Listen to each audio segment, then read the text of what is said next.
haven't told many people about this, but I feel like I can share this short story about a boss I had. When I was 20, I got my first small office job in a small town. We had 4 people on our team, and my boss was the only guy. He was in his early 30s, and working his first job in the US. He was a pretty stoic guy, didn't smile often, but he always tried to engage conversation with me.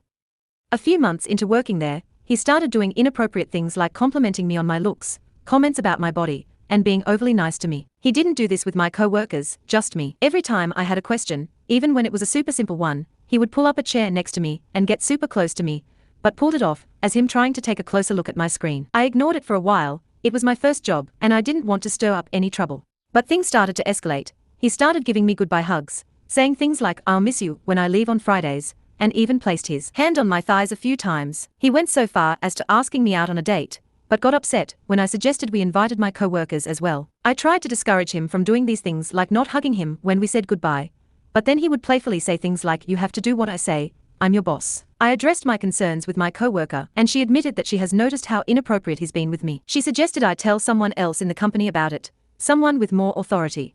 The company was small, so we didn't even have an HR department. I went to the closest person to that, which was one of our project managers. I told her about everything he was doing. She seemed empathetic at first, but eventually told me he was too essential to lose. I quit a month or 2 later. He eventually followed me on Instagram after I left, but was quickly blocked.